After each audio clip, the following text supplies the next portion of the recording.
Very very good evening to all of you. तो dear student, आज हम national income में जिस टॉपिक को कवर करने जा रहे हैं वो टॉपिक आप अपने सामने स्क्रीन पर भी देख रहे हैं। आज हम डोमेस्टिक टेरिटरी के कॉन्सेप्ट को समझेंगे, क्योंकि थ्योरी में इसका बहुत बड़ा रोल रहता है। जरूरी नहीं कि आपका नेशनल इनकम से एक क्वेश्चन आपका न्यूमेरिकल का ही आ जाए। पेपर कई बार सरप्राइज करता है और पहले भी हुआ है ऐसा कि थ्योरी में से ही हमारे पास में क्वेश्चंस आ जाते हैं, 5-6 पॉइंट दे देते हैं और कहते हैं कि बताइए कि क्या यह हमारे डोमेस्टिक इनकम में इंक्लूड होगा या नहीं होगा। अब डोमेस्टिक इनकम में इंक्लूड होगा या नहीं होगा ये इस चीज पे डिपेंड करेगा कि वो जो इनकम है वो हमारे डोमेस्टिक टेरिटरी पर अर्न हो रही है या नहीं हो रही है। अब सवाल यहां पर फिर ये आ जाता है कि सर डोमेस्टिक टेरिटरी होता क्या है। तो आइए आज की क्लास में हम सबसे पहले डोमेस्टिक टेरिटरी को अच्छे से समझते हैं। देखिएगा, डोमेस्टिक टेरिटरी जिसको हिंदी में हम कहते हैं घरेलू सीमा, बात देश की हो रही है, राष्ट्र की हो रही है, तो भाई देश की सीमा की बात कर रहा हूं मैं, तो इसको हम क्या कहेंगे, इसको हम घरेलू सीमा, घरेलू सीमा। तो अब आपके मन में मुझे मालूम है जो एक पिक्चर, जो एक छवि बनी है वो क्या बनी है। अगर मैं डोमेस्टिक टेरिटरी घरेलू सीमा की बात कर रहा हूं तो इस सीमा में आपके माइंड में क्या बन गया, इसके अंदर आपके माइंड में एक इमेज क्रिएट हो गई होगी। क्या? इंडिया का एक मैप आ गया होगा। मैं बोल क्या रहा हूं, मैं आपको दिखा ही देता हूं आप क्या सोच रहे हैं। जैसे ही मैंने घरेलू सीमा कहा वैसे ही आपके माइंड में हमारी जो सीमा है, जो हमारी टेरिटरी है, वो कुछ इस तरीके से जो है आपके मन में ये कुछ बाउंड्री आपके दिमाग में चलने लगी कि हमारी डोमेस्टिक टेरिटरी तो ये है। हमारी डोमेस्टिक टेरिटरी जैसा कि आप देख पा रहे हैं, कुछ इस तरीके से चीजें आपके माइंड में ये चलने लगी कि बात जैसी डोमेस्टिक टेरिटरी तो सीमा, तो आप इस सीमा के बारे में आप यहां पर सोचने लगे हैं। क्लियर है? अगर बच्चे आप हमारे इस सीमा के बारे में सोच रहे हैं, आपको पता है ना ये हमारी जो है, ये हमारे मैप में जो ये सीमा आप देख पा रहे हो, ये मैप हमारे पास में, इसमें पूरी तरीके से हमारा जो है पॉलिटिकल कंट्रोल है। पॉलिटिकल कंट्रोल मतलब कि कोई भी हमारी मर्जी के बिना इस सीमा के अंदर नहीं दाखिल हो सकता है। क्लियर है? तो ये पूरी तरीके से हमारा पॉलिटिकल कंट्रोल है, ज्योग्राफिक कंट्रोल है इस पे हमारा पूरी तरीके से। ये हमारा जो है राष्ट्र है, जैसा कि आप देख पा रहे हैं। तो ये जो सीमा आपके मन में जो ये छवि आई, पहले आप इस छवि के बारे में मैं आपको समझाता हूं कि छवि क्या है। पहले आप इसके बारे में समझ लीजिए, फिर मैं डोमेस्टिक टेरिटरी पर आऊंगा। क्या आप बिल्कुल सही सोच रहे हो कि जो आप डोमेस्टिक टेरिटरी में आप जो प्लान कर रहे हैं वो कुछ इस तरीके से प्लान कर रहे हैं कि ये हमारा क्या है, ये हमारी सीमा है। बच्चे अगर आप इस सीमा के बारे में सोच रहे हो जो कि मैंने पिंक कलर से मार्क किया है, तो प्यारे बच्चे इसको हम जो है ना, इसको हम पॉलिटिकल टेरिटरी कहते हैं। इसको हम जो है पॉलिटिकल टेरिटरी कहेंगे। ठीक है? ये हमारा जो है, ये हमारा पॉलिटिकल टेरिटरी होता है। इस बात को आप समझ पाए? क्लियर है? ये हमारा क्या होगा,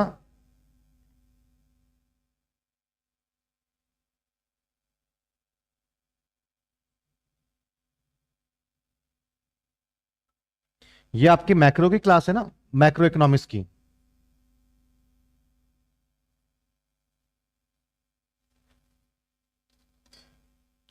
हाँ जी। अब सामने देखेंगे,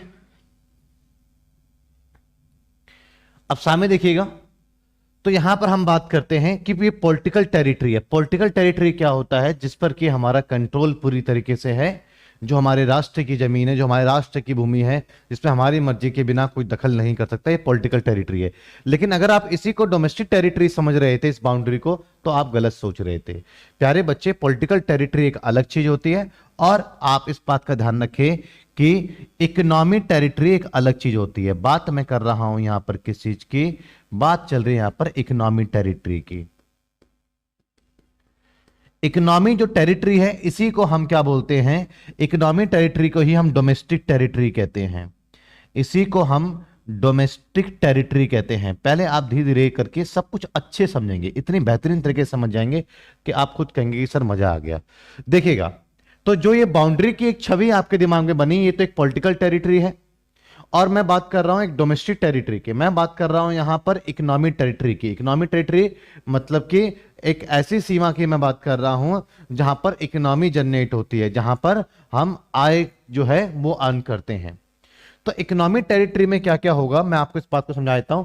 भारत में बहुत सारे ऐसे क्षेत्र हैं, मैं इकोनॉमी पॉइंट ऑफ व्यू से बात कर रहा हूं, ठीक है।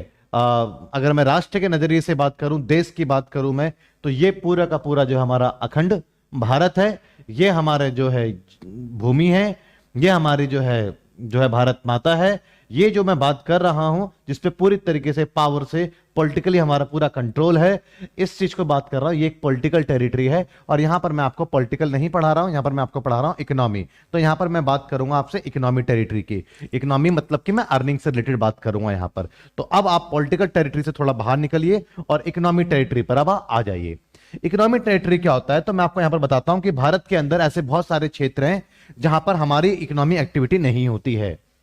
भारत के अंदर ही ऐसे बहुत सारे क्षेत्र होंगे जिसमें कि हम लोगों की इकोनॉमी एक्टिविटी नहीं होती है। सबसे पहली चीज क्या हो सकती है, अगर मैं बात करूं तो सबसे पहली चीज क्या होगी, एम्बेसिस। जैसे कि भारत के अंदर अगर मैं बात करूं, दिल्ली की अगर मैं बात करता हूं, तो दिल्ली के अंदर जो है बहुत सारी एम्बेसीज है। यूएस एम्बेसीज है, पाकिस्तान की एम्बेसीज है, यूके एम्बेसीज है, रशिया एम्बेसीज है। आपके मन में सवाल होगा सर ये एम्बेसीज क्या होता है। तो प्यारे बच्चे, एक कंट्री दूसरे कंट्री से कम्युनिकेट कैसे करेगी, मुझे ये बताइए। अगर मान लीजिए कि भारत को यूएसए से, अमेरिका से अगर कम्युनिकेट करना है, जिस भी प्रोजेक्ट पे साइन पीएम करके आते हैं वो प्रोजेक्ट कैसे चल रहा है, या और किसी अदर जो है किसी और बातों पर चर्चा करनी है, या किसी और अदर रिलेशंस पे डिस्कशन करना है, तो यहां पर किस तरीके से बात होगी, अमेरिका से और भारत की बात कैसी होगी। आप क्या सोच रहे हैं कि प्रेसिडेंट ऑफ अमेरिका और प्राइम मिनिस्टर ऑफ इंडिया ये फोन पे बात करके ही सारा काम हो जाएगा? नहीं, ये काम जो है कागजी तौर पर कैसे होगा। अब आपको क्या लगता है कि जो है बार बार वहां के राष्ट्रपति भारत आएंगे उस चीज को देखने के लिए, या यहां के प्राइम मिनिस्टर वहां जाएंगे? बिल्कुल नहीं। अमेरिका में जो भी भारत की तरफ से जो भी बात रखी जाएगी, उसके लिए अमेरिका के अंदर ही भारत का एक कार्यालय, एक ऑफिस अमेरिका में ही होगा। क्लियर है? जिससे कि वो डायरेक्टली और जल्दी से कम्युनिकेट कर पाए अमेरिकन गवर्नमेंट के साथ में। तो इसका मतलब है कि हमारी एम्बेसीज है, वो हमारी एम्बेसीज है कहां पर, अमेरिका में। और इसी तरीके से सिर्फ अमेरिका की सही बात नहीं है, दुनिया में जितने भी कंट्री है उन सभी कंट्री में भारत की एम्बेसीज होगी। अगर हमें उस देश की गवर्नमेंट से कम्युनिकेट करना है, या फिर कोई भी डॉक्यूमेंट्स फॉर्मेलिटीज को देखना है, या फिर नागरिक से संबंधित कोई समस्या है, तो वो किस तरीके से कम्युनिकेट होगा, यहां की जो गवर्नमेंट है हमारे एम्बेसिस के अंदर उस चीज का डायरेक्शन देगी। और वो एम्बेसिस जिस कंट्री से रिलेटेड बात है, वो एम्बेसिस उस कंट्री के गवर्नमेंट से कांटेक्ट करेगी और वहां पर वो सारी जो भी फॉर्मेलिटीज है वो पूरी की जाएगी। तो इंडियन एम्बेसिस इंडिया के अंदर नहीं होगी, इंडिया की एम्बेसिस इंडिया को छोड़ के पूरी दुनिया में होगी। इस बात का ध्यान रखिएगा, रेस्ट ऑफ वर्ल्ड में होगी। इसी प्रकार से आपको यह भी समझना है कि जैसे हमें कम्युनिकेट करना है यूएस से, तो यूएस को भी तो हमसे कम्युनिकेट करना, हमारे गवर्नमेंट से कम्युनिकेट करना होगा। तो यूएस की एम्बेसीज भी कहां होगी, यूएस की एम्बेसीज इंडिया में होगी। और आप बताइए कि सिर्फ क्या यूएस को हमसे कम्युनिकेट करना है या पूरी दुनिया को? तो पूरी दुनिया की एम्बेसीज होगी भारत में। और इसी तरीके से हर कंट्री के पास में, हर कंट्री में रेस्ट ऑफ वर्ल्ड की एम्बेसीज होती है। अमेरिका में रेस्ट ऑफ वर्ल्ड की एम्बेसीज है, अमेरिका को छोड़ करके। भारत में भारत की एम्बेसी को छोड़ के रेस्ट ऑफ वर्ल्ड की एम्बेसीज है। ये हर देश के साथ में ऐसा देखा जाता है। दिल्ली में भी आप आएंगे, दिल्ली के तो आप खैर स्टूडेंट्स भी हैं मैक्सिमम, तो आपको दिल्ली में आपको हर जगह ये यूएस के एम्बेसी से या अमेरिकन एम्बेसी से। लेकिन जो यहां पर फॉर एग्जांपल समझिएगा, इस बात को जरा आप समझने की कोशिश कर लीजिए जरा। एम्बेसीज की मैंने इमेज कहां बनाई थी, हाँ देखिएगा, जैसे कि ये आप देख रहे हैं, ये एम्बेसी है इंडिया में। अब इसमें जितनी भी इकोनॉमी एक्टिविटी होगी, इस बात को जरा समझिए कि इसके अंदर जितनी भी इकोनॉमी एक्टिविटी होगी, इसमें एक अच्छा सा था क्या करने के लिए, जूम करने के लिए, वो मुझे फीचर मिल नहीं रहा है। इसमें तो इरेज ही होगा, चलिए कोई बात नहीं, चलिए अभी देख लेते हैं। ये देख रहे हैं आप, यहां पर देखेंगे, अब इस तरफ समझिएगा। ये एक एम्बेसीज इंडिया के अंदर है। अब इसमें जितनी भी इकोनॉमी एक्टिविटी होगी ये इंडिया की इकोनॉमी एक्टिविटी नहीं होगी। भारत सरकार इन कर्मचारियों को तनख्वाह नहीं देंगे, ये भारत के लिए काम नहीं कर रहे हैं। ये इकोनॉमी एक्टिविटी जो हो रही है भले ही हमारी भूमि पर हो रही है, हमारी धरती पर हो रही है, बट आप पॉलिटिकल पॉइंट ऑफ व्यू से ऐसा सोच रहे हैं। इकोनॉमी पॉइंट ऑफ व्यू सोचिएगा कि ये हमारे इकोनॉमी का हिस्सा नहीं बनेगा, क्योंकि ये काम भी यूएस के लिए हो रहा है और एम्प्लॉय भी यहां पर यूएस के ही होंगे। क्लियर है? और जो यूएस के एम्प्लॉय हैं उसको एम्बेसडर बोलते हैं, जो दूत बोलते हैं। क्लियर है? तो यहां पर जो है एम्बेसीज जो है यूएस की रहेगी और सारी तनख्वाह भी इसको अमेरिका से ही मिलेगा, काम भी अमेरिका के लिए करेगा। तो ये हमारी इकोनॉमी एक्टिविटी नहीं है। इसलिए भारत के अंदर होने के बावजूद, भारत में होने के बाद भी ये हमारे जो है ये हमारे डोमेस्टिक टेरिटरी का पार्ट नहीं है, ये हमारे इकोनॉमिक टेरिटरी का पार्ट नहीं है। मेरी इस बात को समझे या नहीं समझे आप बताइए सर? क्लियर है जी? इस बात को समझ पाए? तो इसी तरीके से भारत में तमाम शेष विश्व की जो है दूतावास है, रेस्ट ऑफ वर्ल्ड की एम्बेसीज है, चाहे वो चाइना हो या पाकिस्तान हो। ध्यान रखिएगा, उस जैसे कि अगर अमेरिका की एम्बेसीज है तो उसको सुरक्षा देना, सिक्योरिटी देना, ये इंडियन गवर्नमेंट का काम है। हर हाल में, हर कीमत पर इनको जो है सिक्योरिटी इंडियन गवर्नमेंट देगी, क्योंकि किसी देश के एम्बेसीज पर किसी तरीके के नुकसान पहुंचने का मतलब होता है सीधा सीधा उस देश पर आक्रमण करना। वो युद्ध से नीचे फिर कहीं पर भी बात नहीं बनती है। अगर भारत के एम्बेसीज पाकिस्तान के अंदर है, जरूर है, बिल्कुल है, और उस एम्बेसीज के अंदर किसी प्रकार का कोई भी जो है गतिविधि की गई या किसी प्रकार का कोई आक्रमण किया गया उस एम्बेसीज के ऊपर, कर्मचारियों को जो है अगवा किया गया, कर्मचारियों को किस प्रकार की क्षति पहुंची, जो भारत के एम्बेसडर है, भारत के ऑफिसर है, ये सीधा सीधा माना जाएगा कि भारत के ऊपर हमला हुआ है और भारत भी फिर उसी प्रकार से इसका जो है प्रतिक्रिया करेगा। इसलिए दो देशों के बीच में कितने भी जो है रिलेशंस खराब हो, बट कोई भी दो देश उसके एम्बेसीज को बिल्कुल भी नहीं छेड़ता है। ये पहला नियम होता है, ये इंटरनेशनल लॉ है, नहीं तो इसका अंतरराष्ट्रीय कोर्ट के अंदर भी ये बातें जाती हैं तो रेस्ट ऑफ वर्ल्ड उस चीज का विरोध भी करता है और बायकॉट भी करती है उस कंट्री की। तो ये कि नियम है कि दूतावास में रहने वाले दूत का कोई भी कुछ नहीं कर सकता है। और ऐसा शुरू से चलता आ रहा है, राजा महाराजाओं के जमाने में भी जब दो लोगों के बीच में बात होती थी तो अपने दूत को भेजता था, लेकिन उस दूत के साथ में वो कुछ नहीं कर सकते हैं, ये उसका नियम और धर्म हुआ करता था। तो इसी प्रकार से तमाम देश की जो एम्बेसीज है, वो एम्बेसीज भले ही हमारे भारत की भूमि पर है, चाहे वो कोई सी भी एम्बेसीज हो, चाहे वो पाकिस्तान की एम्बेसीज हो, चाहे वो यूएस की एम्बेसीज हो, वो भले ही हमारे भारत की धरती पर है, लेकिन वो हमारे डोमेस्टिक टेरिटरी का पार्ट बिल्कुल भी नहीं होंगे। पहली बात समझे या नहीं समझे बताइए जरा? क्लियर है जी?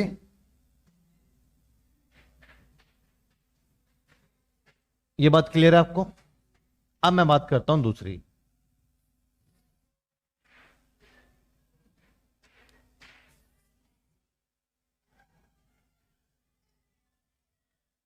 आप चलिए जरा इसको देखिए जरा आप एक बार।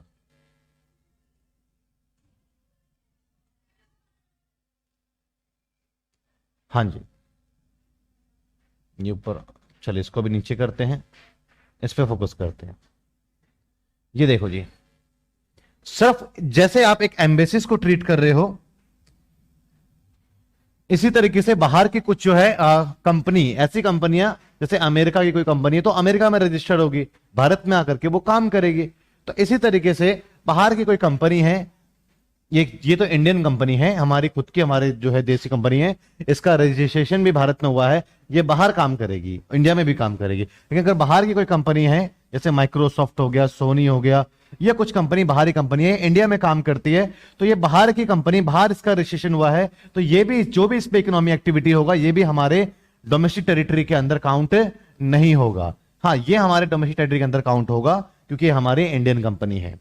तो भारत के पॉलिटिकल टेरिटरी में ऐसे बहुत सारे क्षेत्र, बहुत सारी जगह पाई जाएंगे आपको जहां पर इकोनॉमी एक्टिविटी पर हमारा कंट्रोल नहीं होता है।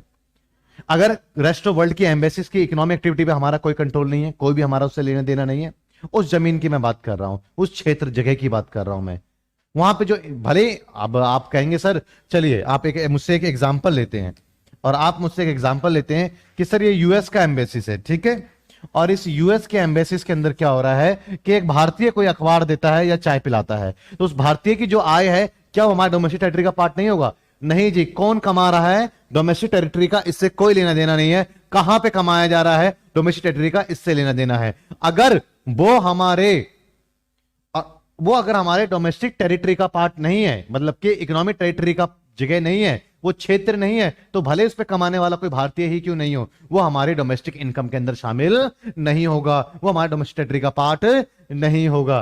तो यहां पर ये इस तरीके से रेस्ट ऑफ वर्ल्ड की एम्बेसीज हमारा डोमेस्टिक टेरिटरी का पार्ट नहीं है। और इसी तरीके से अगर आप देखेंगे तो आपको ये मिलेगा,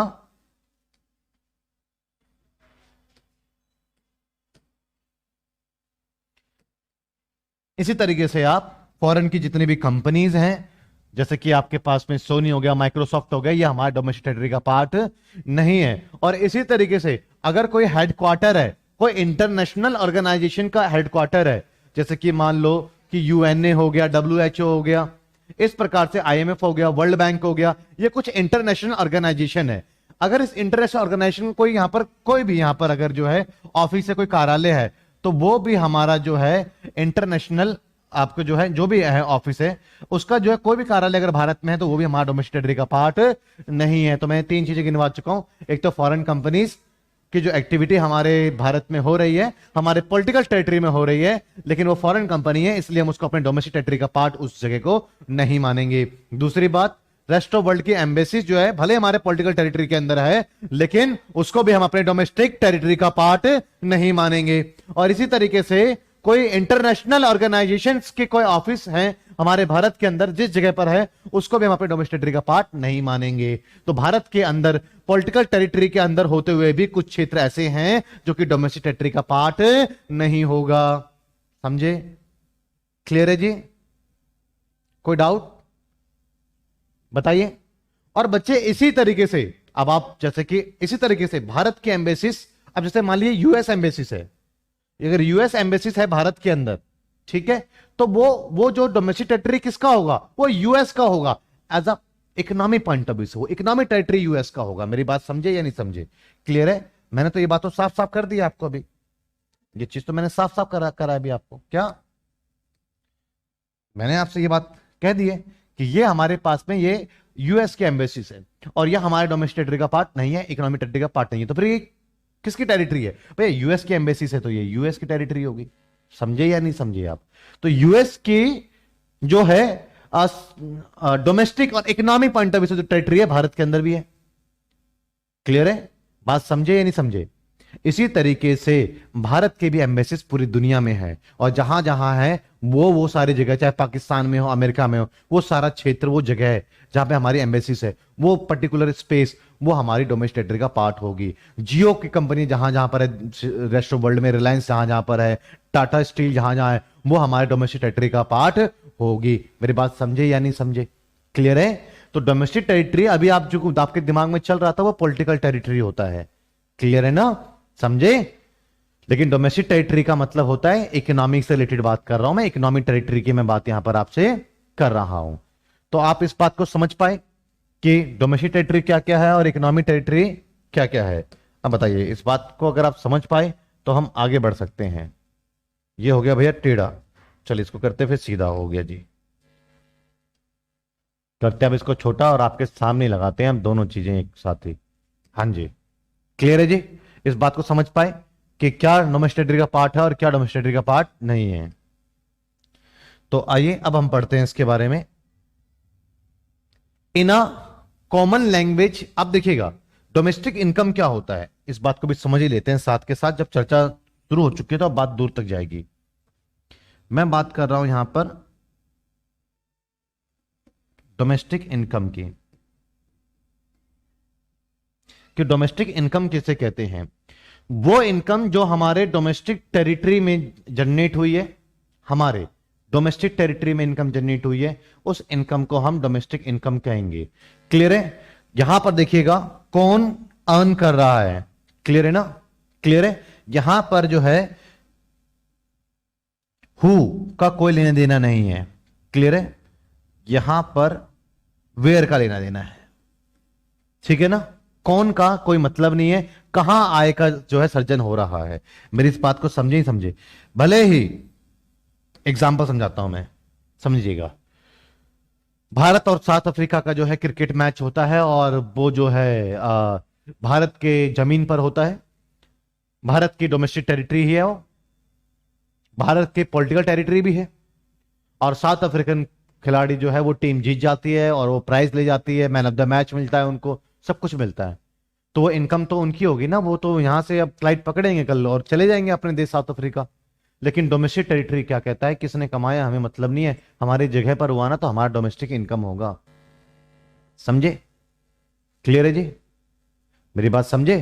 तो डोमेस्टिक इनकम क्या होता है, जो डोमेस्टिक टेरिटरी में जो इनकम जनरेट होती है, भले ही कोई कोई भी कर रहा हो, अगर हमारे डोमेस्टिक टेरिटरी में इनकम जनरेट हुई है तो वो डोमेस्टिक इनकम हो गई है। मेरी बात समझे या नहीं समझे? और अगर हमारे डोमेस्टिक टेरिटरी में इनकम जनरेट नहीं हुई है, चाहे किसी ने भी कराओ, तो हमारी डोमेस्टिक इनकम नहीं होती है। मान लीजिए एक डॉक्टर है भारत का, वो अमेरिका जाकर के इलाज कर करके फीस लेकर के वापस भारत आ जाता है, यहीं रहेगा, यहीं खर्च करेगा, भैया हमारे भारतीय की आय है, लेकिन डोमेस्टिक इनकम कहेगा नहीं नहीं नहीं नहीं, हम आपको शामिल नहीं करेंगे क्योंकि आपकी इनकम हमारे डोमेस्टिक जो है टेरिटरी में जनरेट नहीं हुई है। तो डोमेस्टिक इनकम क्या होता है, बहुत साधारण सी बात है, कौन अर्न कर रहा है इससे कोई लेना देना नहीं है, कहां अर्न हो रहा है इसी से लेना देना है। तो अगर ऐसी इनकम जो हमारे डोमेस्टिक टेरिटरी में जनरेट हो रही है वो हमारी डोमेस्टिक इनकम है। अब मेरा आपसे छोटा सा सवाल है भैया कि एक एम्बेसिस है, यूएस एम्बेसिस, यहां पर कोई भारतीय जो है वो चाय पिलाता है, या कोई भारतीय जो है वो न्यूज़पेपर देता है, या कोई भारतीय या कोई टाइपिस्ट है, एक भारतीय है यहां पर इसमें, और इसको तनख्वाह ये यूएस से ही आती है, तो बताइए जो इसकी आमदनी हो रही है इस भारतीय की, क्या हमारे डोमेस्टिक इनकम में शामिल होगा? बताएं जरा, कमेंट करके बताएं आप, क्या हमारे डोमेस्टिक इनकम में ये चीजें इंक्लूड होंगी या नहीं होंगी? जल्दी से बताइए जी, तो तेजी से बताइए, जल्दी से बताइए। यूएस एम्बेसिस जो कि इंडिया में है और वहां पर कोई इंडियन काम कर रहा है और उसको जो इनकम मिल रही है, क्या वो हमारे डोमेस्टिक इनकम में शामिल होगी? नहीं होगी। क्यों नहीं होगी? क्योंकि वो हमारे डोमेस्टिक टेरिटरी का पार्ट नहीं है। डोमेस्टिक इनकम उसे कहते हैं जो हमारे डोमेस्टिक टेरिटरी पे जनरेट होता है। मेरी बात समझे या नहीं समझे? क्लियर है? कोई डाउट?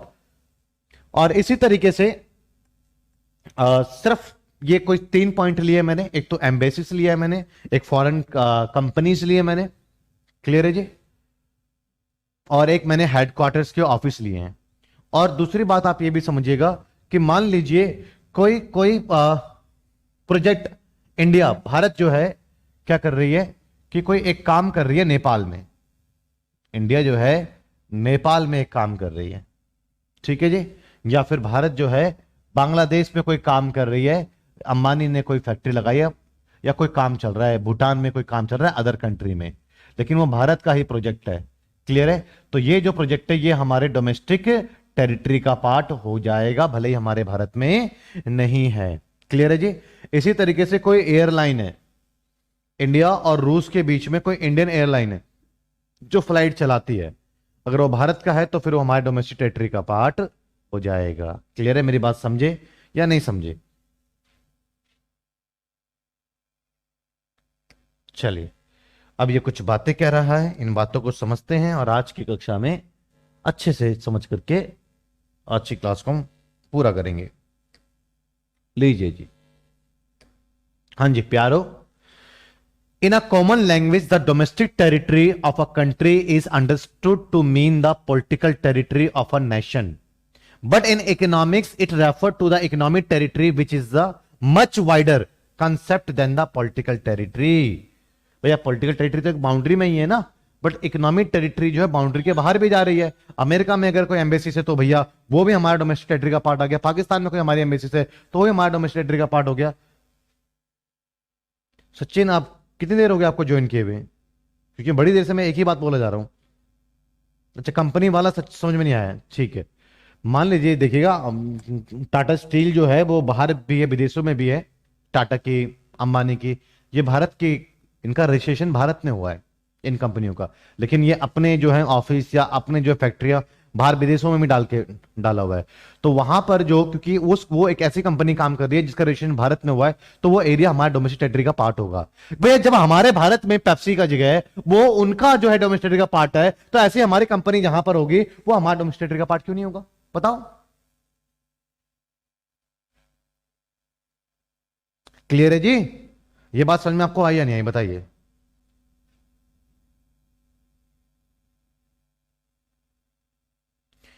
फॉरेन कंपनीज जहां, हाँ बिल्कुल भी नहीं होगा, क्योंकि वो जो फॉरेन कंपनीज जो हमारे भारत में है वो हमारे डोमेस्टिक टेरिटरी का पार्ट नहीं है। अब मुझे मालूम है आप इस बात से अच्छे से सेटिस्फाइड नहीं होंगे, आपके मन में बहुत सारे सवाल होंगे, आपके मन में ऐसे विचार आए होंगे, सर ये तो बड़ी गलत बात है यार, ये क्या बात हुई, बाहरी कंपनी कमा तो हम ही लोग रहे, हमारे देश में रह रहा है पैसा, खर्चा तो हमारे देश में हो रहा है, देश तो हमारा आगे बढ़ रहा है, तो क्यों नहीं आप इनकम में शामिल करोगे। सर ये क्या बात है, डॉक्टर वहां कमा के ला रहा है भैया, उसकी तरक्की हुई, क्यों नहीं शामिल करोगे। बेटा डोमेस्टिक इनकम पे पहले आप समझ लीजिए, इसी चीज को करेक्ट करने के लिए तो नेशनल इनकम आया है। फिर मैं बताऊंगा जो आपके मन में सवाल है ना, इसी सवालों को ठीक कर करके फिर नेशनल इनकम बनाया जाता है। नेशनल इनकम वो एक अलग कंसेप्ट है, और देश में नेशनल इनकम की गणना होती है, पहले डोमेस्टिक फिर उसके बाद नेशनल इनकम की गणना होती है। तो आप समझिएगा, जो आपके मन में संदेह है उस चीज को हम बिल्कुल ठीक करेंगे, और ठीक कर करके फिर उसको हम नेशनल इनकम पर लेकर के जाएंगे।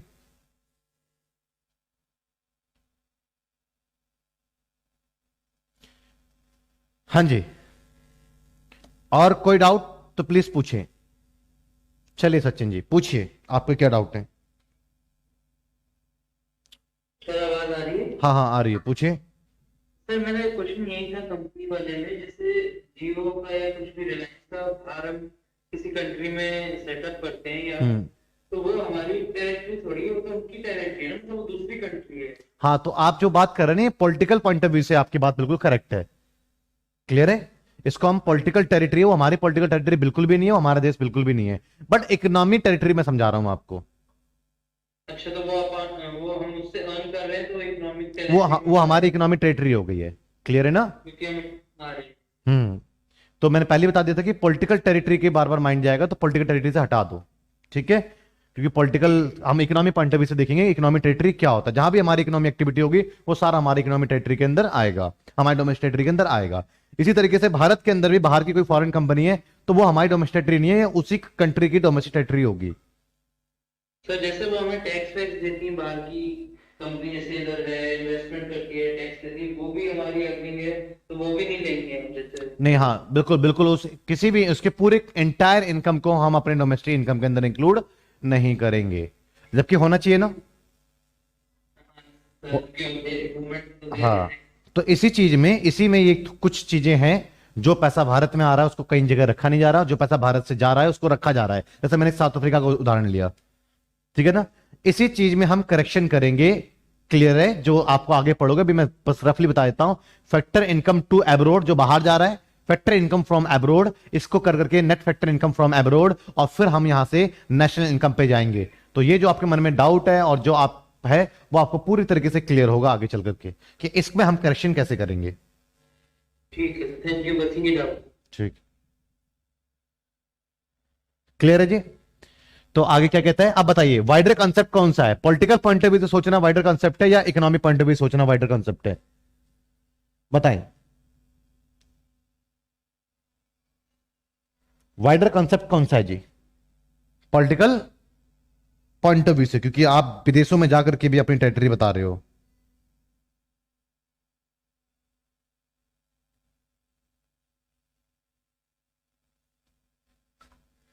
क्लियर है जी।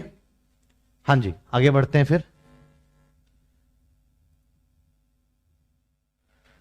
चलिए आगे बढ़ते हैं जी।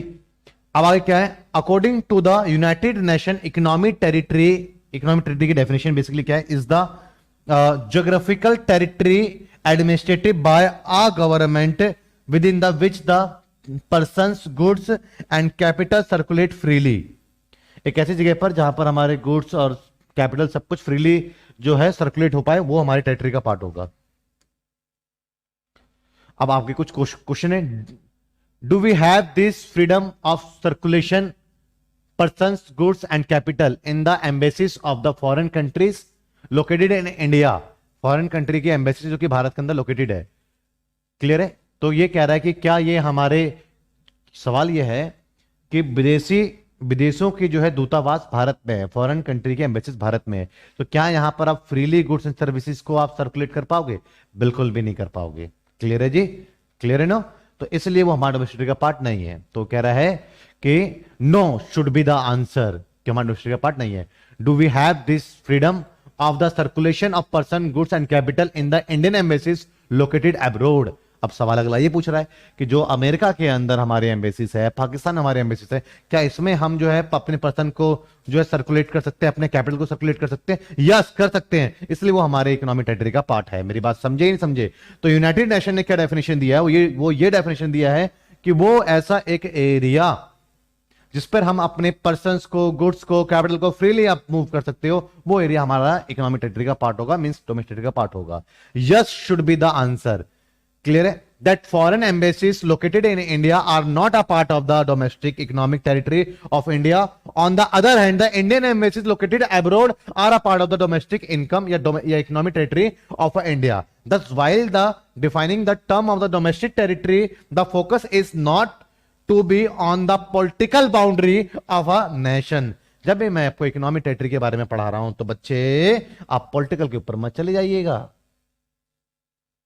लेकिन नियम और कानून से रहना पड़ता है। ये थोड़ी क्या आपका पॉलिटिकल टेरिटरी अगर हो गया तो वहां पर आप पिस्टल निकाले घूमने लग जाएंगे हैं, अब मैं छत पे से गोली चलाएंगे। मान लीजिए कि पाकिस्तान के एम्बेसी भारत के अंदर है, वो लेके बैठ गए, वो जो करते आए हैं वही करने के लिए बैठ गए।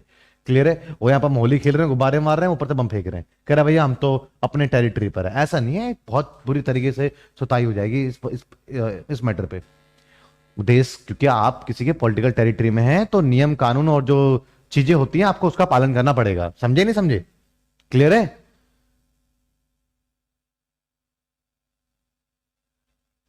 भाई बात समझ रहे हो?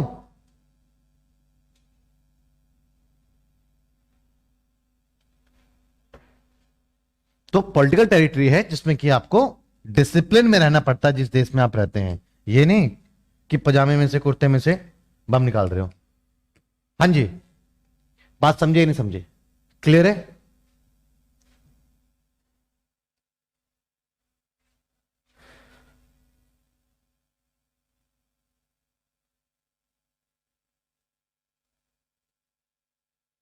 देखिए, the focus is to be on the such a geographical और एरिया वेयर अ पर्सन और गुड्स, एंड वही सेम बात बार बार वही रिपीट कर रहा है।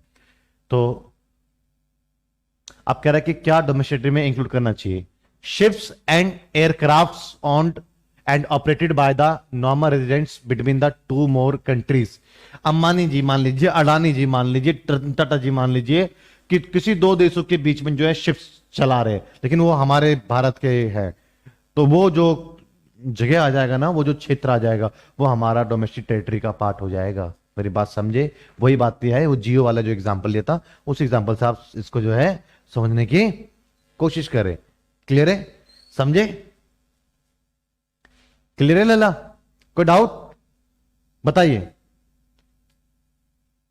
Examples of planes operated by the Air India between the Russia and the Japan. दोनों में से कोई भी हमारी कंट्री नहीं है ना? है कोई हमारी कंट्री? दोनों में से कोई हमारी कंट्री है, लेकिन कौन ऑपरेट कर रहा है? ऑपरेट कौन कर रहा है? Air India. ये तो भैया हमारी कंपनी है, तो वो जो एरिया हो गया वो हमारे डोमेस्टिक टेरिटरी का पार्ट हो जाएगा। और फिशिंग वेसल्स और एम्बेसीज, जितने भी एम्बेसीज भारत की जो है एम्बेसी जहां जहां पर है वो हमारा डोमेस्टिक टेरिटरी का पार्ट हो जाएगा। क्लियर है? समझ में आया?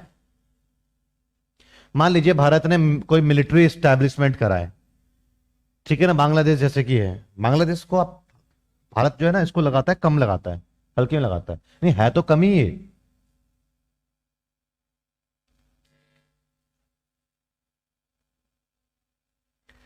ये है तो कमी, लेकिन जो है कमी के आगे एक शब्द और जोड़ दीजिए। बांग्लादेश जो है, मान लीजिए बांग्लादेश की जो है एक समय ऐसा भी था कि जो है वो एक सबसे पहले सब भारत ही थे, आपको पता ही है। चाहे आप गुजरात की तरफ आप जो आज आप पाकिस्तान देख रहे हैं, और एक पहले जो पाकिस्तान था, तो पूर्वी पाकिस्तान और पश्चिमी पाकिस्तान, भारत ने अपने दो टुकड़ों को पाकिस्तान के नाम पे, दो मतलब के जो लोग ज्यादा लड़ झगड़ रहे थे, जो पगला गए थे आजादी के बाद, तो उनको बोला कि चलो तुम ले लो यार, ये दो टुकड़े दिए। और एक जो है पाकिस्तान, जो कि पूर्वी पाकिस्तान हुआ करता था, जो कि आज के देश में इसका नाम बांग्लादेश है। तो उस समय क्या करा, इस पश्चिमी पाकिस्तान वालों ने ये इनका भी कुछ हिसाब किताब समझ में नहीं आता, ये घूम घूम के जा रहे थे और वहां पर मार काट बहुत बुरी तरीके से वहां पर जबरदस्त तरीके से वहां पे मचाया हुआ था इन्होंने। तो उसके वजह से इंदिरा गांधी ने इंटरफेयर करके अपनी जो है आर्मी को जो है वहां पे स्टैब्लिश कर दिया था कुछ समय के लिए। फिर उसको फिर ये जो है इनकी बहुत पिटाई हुई। किसकी पिटाई हुई बहुत? ये जो आज के जो पाकिस्तान है, पश्चिमी पाकिस्तान, इसकी बहुत बुरी तरह से पिटाई हुई। इसको मार मार के भगाया और फिर उसको पाकिस्तान से हटा करके उस देश का नाम क्या रख दिया? उस देश का नाम रख दिया, उसको एक अलग देश बना दिया, बांग्लादेश। तो भारत से फिर दो देश निकल गए, एक पाकिस्तान और एक बांग्लादेश। समझे नहीं समझे? कई बार ये मुद्दा बड़ा गरमाया रहता है, वो कहते हैं कश्मीर हमारा है, हम कहते हैं कश्मीर हमारा है। अरे भैया, जब पाकिस्तान हमने दिया है तो हम तय करेंगे ना तुम्हें क्या दिया है क्या नहीं दिया। हम कहते हैं भाई पाकिस्तान दिया हमने, कश्मीर नहीं दी, तुम्हारा कैसे हो गया? समझे नहीं समझे लाला? हाँ जी, तो चलिए, तो वहां पर जो आर्मी जो उसका एम्प्लॉयमेंट जो आर्मी लगाया गया था, तो जितने समय तक हमारी आर्मी वहां पर थी वो हमारे डोमेस्टिक टेरिटरी का पार्ट था। मैं ही समझाने की कोशिश आपको कर रहा था। क्लियर है ना? और अगली बात अगर मैं आपसे करूं कि वो आर्मी का कॉन्सेप्ट तो आपको समझ में आ गया। इसी तरीके से अमेरिका की भी आर्मी जो है वो आप देखेंगे अफगानिस्तान के अंदर भी जो है वो भी काफी सालों तक जो है वहां पर रही थी। तो वो भी जो है जो भी एक्टिविटी हो रही थी, जिस भी क्षेत्र में उसकी आर्मी लगी हुई थी, वो क्षेत्र अमेरिका की डोमेस्टिक टेरिटरी के अंदर कंसीडर किया जा रहा था। आपको तो हाल का एक हिस्सा मालूम है अफगानिस्तान का, और अमेरिकन जो है आर्मी का काफी साल तक जो रही, जो कैंप बना के रही, जो जैसे भी रही, वो अमेरिका की डोमेस्टिक टेरिटरी का पार्ट वो हुआ करती थी। क्लियर है जी? समझे या नहीं समझे? क्लियर है? उम्मीद है आपको आज की कक्षा अच्छे से समझ में आई होगी और डोमेस्टिक टेरिटरी के अंदर आपको किसी प्रकार का कोई संदेह नहीं रहा होगा। ठीक है ना? तो डोमेस्टिक टेरिटरी में क्या क्या इंक्लूड नहीं करते भैया? एम्बेसीज जो कि अदर कंट्रीज की हैं वो भारत के अंदर, उसको हम इंक्लूड नहीं करेंगे। International organisation like UN WH भारत के अंदर उसको शामिल नहीं करेंगे। क्लियर है ना? तो ये कुछ बातें हैं जिसको आप पढ़ लीजिएगा। तो ठीक है जी, मिलते हैं फिर अगली कक्षा में। और उम्मीद है आपको डोमेस्टिक टेरिटरी समझ में आया होगा, क्योंकि डोमेस्टिक टेरिटरी अगर आपको समझ में आया है, कुछ सवालों के साथ में आज मैं आपको छोड़ रहा हूं कि ऐसा क्यों कर रहे हैं हम, इसी का जवाब दूंगा फिर मैं आपको अगली कक्षा में, जहां पर मैं आपको NFIA के बारे में, पहले मैं आपको रेजिडेंशियल स्टेटस बताऊंगा कि कौन हमारे रेजिडेंट्स होते हैं, और उसके बाद फिर मैं आपको जो है net factor income from abroad NFIA के बारे में बात करूंगा, जिसका नेशनल इनकम के अंदर जबरदस्त तरीके से इस्तेमाल भी होगा और फॉर्मूला बनाना भी वहां पर आपको बताऊंगा। क्लियर है जी? मिलते हैं फिर अगली कक्षा में।